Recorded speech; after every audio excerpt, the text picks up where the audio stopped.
The violent hailstorm that hit parts of the coast yesterday left damage that's likely to run into many millions of dollars. Owners are still counting the cost of collapsed ceilings and damaged cars. And farmers are warning of a potential shortage of blueberries and other fruits after crops were hit hard. Up to 40 farms in Australia's biggest blueberry region, north of Coffs Harbour, were hammered with hailstones as large as golf balls. The freak storm shredded protective bird netting, and farmers say it wiped out about 40% of the national crop. With the harvest just getting underway, that's likely to mean a shortage. All the future production for the next couple of weeks is now on the ground, and it also physically damages the branches as well. So next year's young shoots that were going to bear fruit next year are also damaged. The farmers are calling for a natural disaster declaration to help them survive. I think anywhere between $20 to $50 million worth of damage has occurred just in the blueberry industry. Hail and blinding rain also took their toll in Grafton. A spooked racehorse slipped over and had to be put down. The jockey and race official were hospitalised for treatment. Further south on the Central Coast, others were counting the cost. The State Emergency Service responded to around 100 calls for help. As enchanting as it looked, the heavy dump damaged cars and collapsed roofs. Within probably a couple of minutes, 30 centimetres of snow was on the ground. Some of us hid under the table. Shoppers at Batto Bay were lucky to escape unhurt when the weight of the ice and water became too much for some of the ceilings. It actually looked like it was raining inside. For many, today was about buckets and mops. Businesses and homes affected by water damage are advised to have an electrician check that they're safe to re-enter. Then, of course, it's over to the insurance assessors. Deborah Rice, ABC News, Batto Bay. In New South Wales, State Emergency Service crews have been cleaning up after a massive storm blanketed parts of the state's central coast in hail yesterday. The heavy hailstorm damaged homes, carports and caused flooding. Reporter Deborah Rice has more. Batto Bay here on the Central Coast took the brunt of the storm. It went through a number of suburbs, but this shopping centre was particularly affected. As you can see, the ceiling down here, that's from the weight of the ice and the water pushing through the ceiling and collapsing it. There's an electrician in today who's working on that now to ensure that it's safe for customers to return. There are other stores that have had water damage as well, and they're waiting to reopen as well.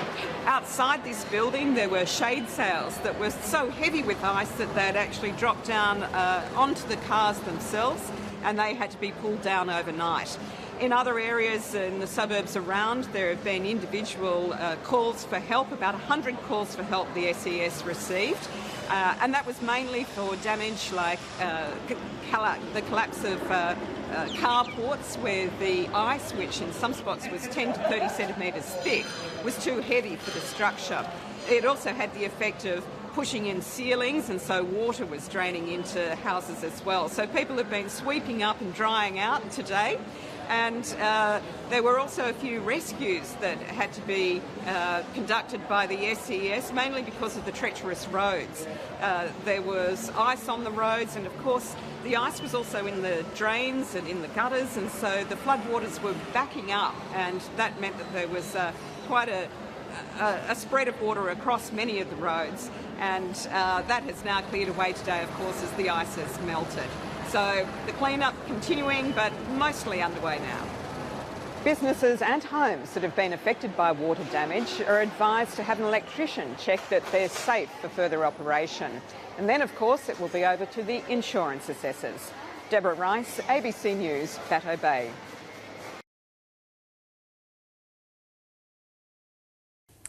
State emergency crews have worked throughout the night to clean up after a severe thunderstorm hit the New South Wales Central Coast yesterday.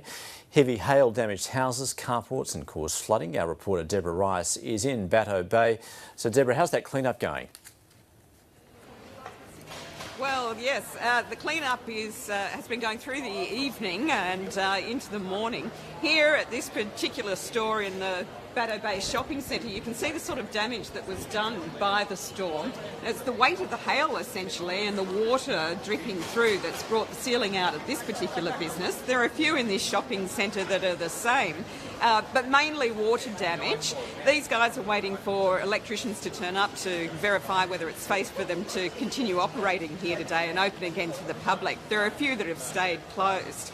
But of course this was the epicentre of a storm that covered several suburbs around this Central Coast area.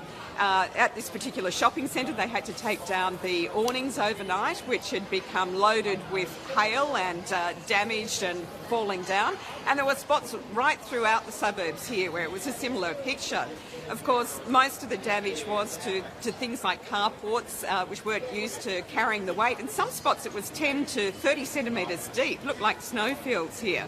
And while people were enjoying some of the fun of it, there was also, of course, the damage that caught people by surprise. I don't think anyone would be expecting they had to prepare for this sort of storm. But there are about 100 calls that the State Emergency Service was dealing with. Now, some of those were actually hail damage, but a lot of it, of course, was because the hail was so thick that it was backing up in the gutters and in the downpipes and along the sides of the roads, which just meant that the storm water couldn't get away, and that's where a lot of the damage was done, leaking into ceilings and across the roads. Of course, the roads were very dangerous because of the ice, but there was also flooding that was a problem here yesterday, but most of it under control today and the final bits of the clean-up happening. Yeah, Deb, I understand. I think the SES had about 6 calls for a rescue in floodwaters. Were there any reports of injuries? Well, look, I haven't had any direct reports of injuries here. It's certainly the Bateau Bay Shopping Centre. There were about 400 people here at the time and they were evacuated, again, I think largely because of the electrical uncertainty. But there were a couple of spots elsewhere where children were evacuated, for instance, from a family daycare centre. But it seems like everyone was safe, and in fact, I can't even see any damage to the cars. So I think the ice was small enough, even though it was heavy, it was small enough to not really do a lot of personal damage or injury. Deborah Rice in Bateau Bay, thanks very much.